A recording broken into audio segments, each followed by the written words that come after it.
separate ways to handle those fillable forms. Any questions on fillable forms before I talk about the Facebook integration? I'm going to assume that's a general form for complaints or comments or asking for information. Yeah, so the one we're looking at. Go ahead. Yeah, so the one we're looking at here is, just a general form. So we have a handful of forms that lots of municipalities use that are already pre-built. So you're essentially one click away from adding like a pre-built form to the website. But the other option is to actually create a form from scratch. So if you want to do something that we don't already cover, you can actually go and recreate a form. Or lastly, you can actually upload a PDF and then just make that submittable on the website. So that you can, and then you can direct it to whatever department you want it to go to. Would that be correct? Yes. Okay. Yep, that's correct. So you can still have the option to download and email and stuff like that, but it'll no longer be a requirement moving forward. Okay, so then would that be retained in the cloud, or would that just be a one-time use? Sorry, I had a little trouble hearing you. What was that?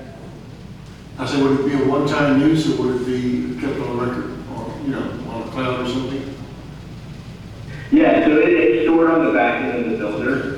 So if somebody fills out a PDF and then submits it to somebody, it's going to send them an email copy of it. And then in addition to that, if they're an admin, they can log into the builder, and it's going to keep a log of every submission that gets submitted on the website. So yeah, it's essentially held in the cloud, encrypted on the back end of the website.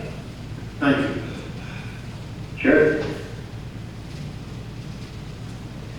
Okay, so the last big thing that you guys talked about is the Facebook integration. So I don't know if we talked about this or not. So we have an embed module. So if I go to the bottom here, select add section, we have an embed option. So Facebook already gives us the option to embed their post directly in your website. So essentially, if you go on to Facebook and you create a post, it's going to automatically appear on the website here.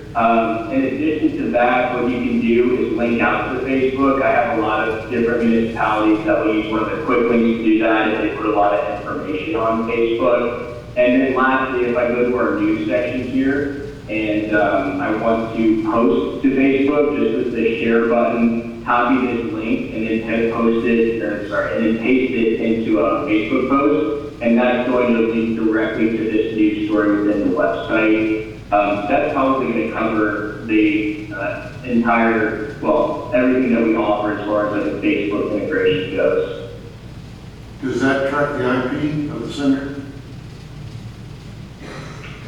Sorry, you asked me. Does that track the IP address of the sender? Of the sender? Yes. So in this case, who would the sender be? Whoever submits the form. Whoever submits the form. Okay, so that's separate than the Facebook here. So the Facebook would just be talking about like posts that you post on the Facebook, or that you post like a news story here, and just like integrating that into Facebook. As far as the as far as the form goes, as far as like submitting a form, that is not going to track the IP. That's just going to be based on the information that you collect on the form. Okay.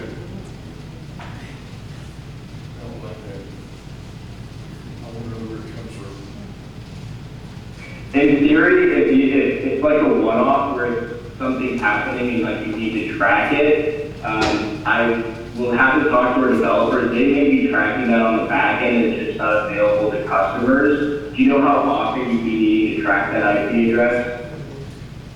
Well, it just depends. When sometimes you have an anonymous post that you want to actually find out where it comes from because of the content. And Facebook's bad about it. You have to jump through a judge to get to it. And I'd much rather, in some way, that it assigns an identifier to that so that it could be tracked. That's fair. So the one thing about tracking IP addresses, if whoever's doing the post or whatever it might be, if they're doing anything nefarious, they're probably on a VPN. in which case tracking that IP address isn't really going to do anything because it's going to essentially be lost in the VPN. Yeah, if they bounce it, yeah, you're right. Right, so if it's someone that has like nefarious intentions, they're probably on a VPN. But I can ask for developers as far as that goes. You know, if you're interested in that IP address, I can see what they're, I guess I don't really know the answer to that, but I do know that it's not necessarily just open to all customers. You know, just track every IP address. Just asking, I appreciate it. Sure, yeah, no worries. Okay.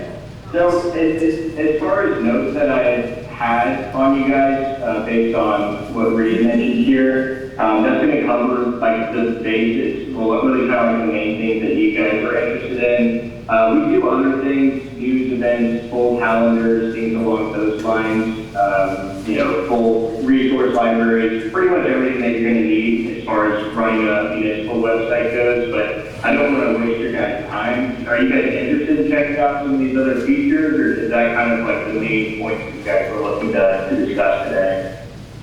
You covered the main points to discuss today. As you summarized, you shared a lot of internal workings that staff would be doing.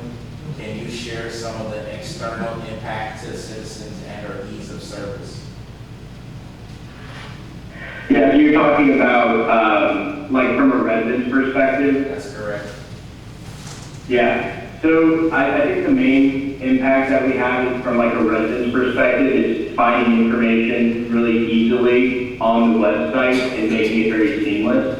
So first of all, just kind of designing the website in a, as you guys mentioned, non-cluttered, really easy to use way. And that's all going to be discussed during the kickoff meeting, so that can be tailored specific to your residents. The other thing is kind of utilizing some of these new technologies to make things a lot easier for residents moving forward as well. So the big one here that I think is going to be revolutionizing a lot of municipal websites is just going to be those AI search. Those are just going to keep getting better and better.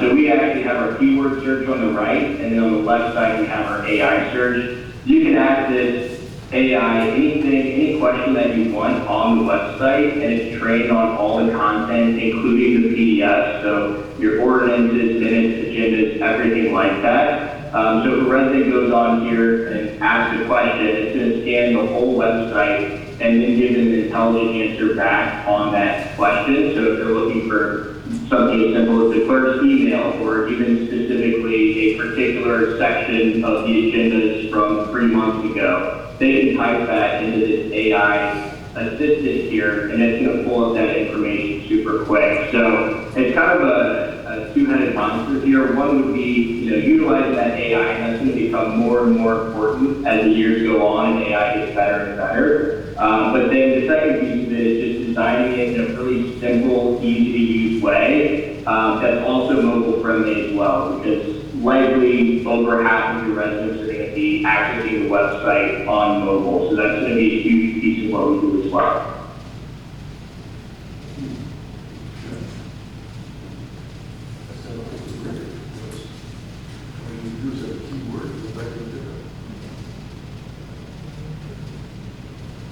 Any more questions?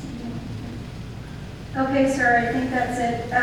We don't have any more questions right at the moment. But thank you for your presentation. Yeah, no worries at all. I appreciate everyone's time. If you guys have any questions, you can reach out to me or to Reed. We'd be happy to help answer any additional questions you have. And otherwise, I hope you guys have a good rest of your night. All right, thank you also. Good night.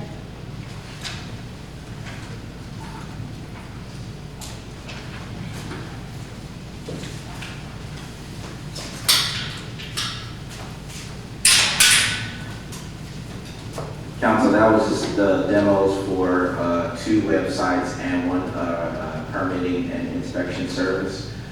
We'll have more demos at the next meeting. You all have received some previous demos. What we'll have is all the lists to have all the packets and information and a list of all the website providers, and then you'll have a list for technology services also that will also be on the agenda in reference to making sure we get the technology for in here together. That is also going to be on the agenda. So again, we're just going through the process, bringing before you all the people we know that are in the website, governmental website business, so you can see the differences. We'll bring that before you for you all to make a decision, and we'll give you a recommendation. You all make a decision on your thoughts, and that's it. So that was it for the demos. I was gonna go back and say something, but I'm wait until another time. Can I ask? Yes.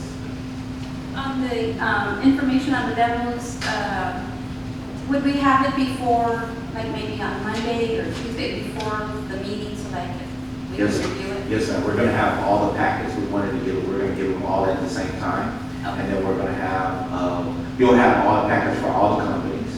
And then when you come, we'll have like an Excel sheet with like all the websites, all the technology, all the agenda preparation, and all the permitting. So you'll see the difference of what our recommendations are. But you'll have each individual packet for Monday when you get your packet. Oh, thank you. Primarily, what I'm interested in is who they're doing business with in our area and how satisfied they are with it. That's the main thing. I mean, you can sell a good product, but it's nice to know who's using it. Yes, sir. We're trying to compile it. It's easy. We'll be able to give you 3 cities that they're currently doing business where you'll be able to look at that. And so when you get the packet for each individual, whatever service they're offering, we'll send an email and get, hey, what are 3 cities that y'all can go look at. One of the main things only for after this process, after we come back before you, there's going to be a selection process, but then there's a process that we want to make sure what has not been happening is our attorneys reviewing the documents, making sure that it is so some companies may say they want to do a 3-year, and I asked for a 2-year to not tie us in